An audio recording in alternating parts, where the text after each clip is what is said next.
Olá, boa tarde. Nós estamos de volta com notícias do Brasil e do mundo desta quarta-feira. Após a pandemia da Covid, a retomada do mercado de trabalho e o fortalecimento de programas sociais levaram a uma redução na desigualdade social no Brasil. Segundo o IBGE, mais de 16 milhões de brasileiros saíram da faixa da pobreza entre 2021 e 2022. Apesar da queda, ainda se mantém como uma das mais altas do mundo. A desigualdade social no Brasil chegou no ano passado ao menor patamar dos últimos 10 anos. Os dados da nova série histórica de indicadores sociais do IBGE apontam que a retomada do mercado de trabalho e o fortalecimento de programas sociais contribuíram para o resultado. Apesar de reduzir, a desigualdade ainda se mantém como uma das mais altas do mundo. Em outubro deste ano, o número de brasileiros ocupados chegou a 100 milhões de pessoas pela primeira vez. É o maior patamar desde o início da série histórica do IBGE, iniciada em 2012, renovando o recorde batido no levantamento anterior. O índice de Gini, de 0 a 1, que mede a desigualdade de renda, ficou em 0,518 no ano passado. Mas, de acordo com o IBGE, se os programas sociais não existissem, o resultado poderia ficar pior, chegando a 0,548. Apesar da melhora nos indicadores sociais, cerca de 67 milhões e 800 mil brasileiros estavam em condições de pobreza em 2022, com renda nominal inferior a US$ 5,5 por dia. Outros 12 milhões e 700 mil estavam em condição de extrema pobreza, com menos de US$ 2 de renda diária. De acordo com o cálculo do IBGE, a ausência dos programas sociais teria elevado a proporção de pobres do país de 31,6% para 35,4%. Já a extrema pobreza teria subido de 5,9% para 10,6% da população do país.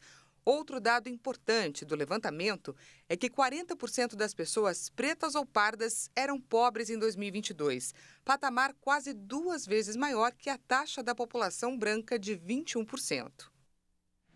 O segundo grupo de brasileiros que pretende deixar a faixa de Gaza já está na fronteira com o Egito. A autorização para que eles cruzem os portões de Rafah deve sair até o fim da semana. Na semana passada, o governo brasileiro esteve no Catar e pediu à autoridade máxima do país ajuda para a retirada de brasileiros da faixa de Gaza em meio à guerra entre Israel e o Hamas.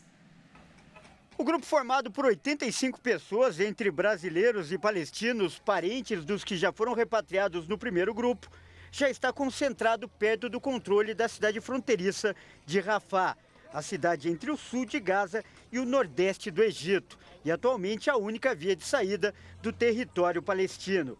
A Embaixada do Brasil na Palestina informou que o segundo grupo de pessoas que o governo brasileiro tenta retirar da faixa de Gaza conseguiu chegar até a fronteira com o Egito e só aguarda autorização para deixar o território. Segundo a embaixada, outras 17 pessoas que constam na lista de nomes enviadas pelo Itamaraty a Israel e ao Egito não estão em Rafah e aguardam autorização para deixar Gaza em residências próprias no sul do território palestino.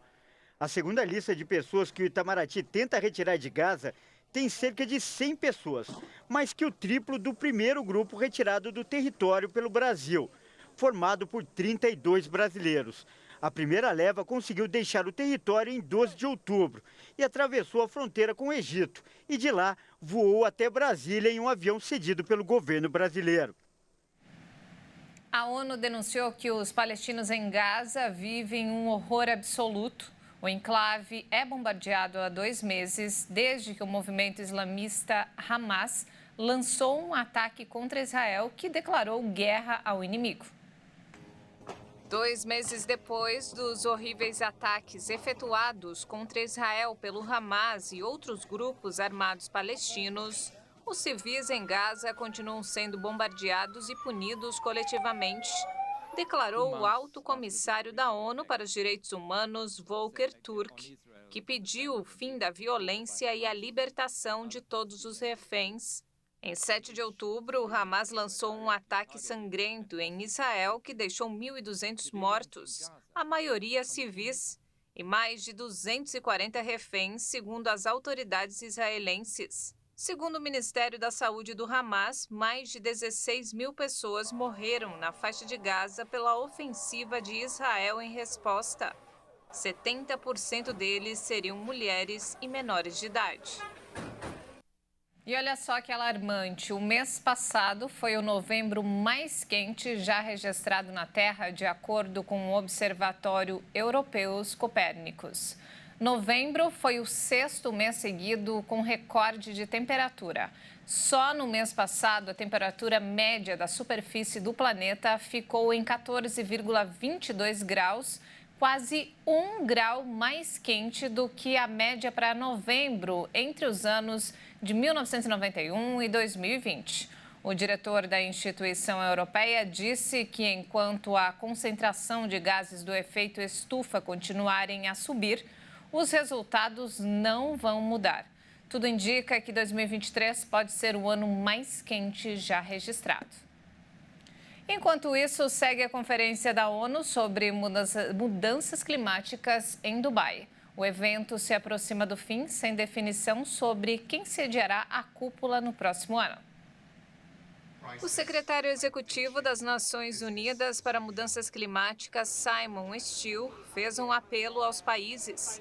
Tomem decisões ambiciosas e se posicionem claramente na direção do declínio da era de combustíveis fósseis. A queima de matérias-primas como petróleo, gás e carvão é uma das principais causas do aquecimento global. Até agora, não se sabe qual país vai sediar a próxima COP no ano que vem. Pelas regras da ONU, seria um país do leste europeu, mas a guerra na Ucrânia torna isso mais complicado. Já se cogita, inclusive, que os Emirados Árabes Unidos, um dos 10 maiores produtores de petróleo do mundo, seja novamente o anfitrião. São vários impasses para se resolver até o dia 12 de dezembro, o último dia da COP28. O ex-primeiro-ministro britânico Boris Johnson pediu desculpas nesta quarta-feira pela dor e pelas perdas causadas pela Covid-19 e admitiu que errou em algumas decisões durante uma investigação pública da gestão durante a pandemia. Johnson, que chegou 3 horas antes ao gabinete do governo em Londres, é submetido a uma série de perguntas nesta quarta e quinta, depois de ter sido alvo de fortes críticas dos antigos assessores. Posso apenas dizer o quão feliz estou de estar aqui nesta interrogação e demonstrar o quanto eu sinto pela dor, perdas e sofrimento das vítimas da Covid. Desde o início das audiências em junho, os assessores, entre eles vários cientistas, descreveram um premier sobrecarregado, indeciso e pouco preocupado com as vítimas quando a pandemia começou em 2020, com um governo dividido e caótico. As revelações sobre as festas ilegais na sede do governo durante o período desataram um escândalo e contribuíram para a queda de Johnson, que se viu obrigado a renunciar em junho do ano passado. Essa edição fica por aqui. Mais informações ao longo da nossa programação. Muito obrigada pela companhia, uma ótima tarde para você e até mais.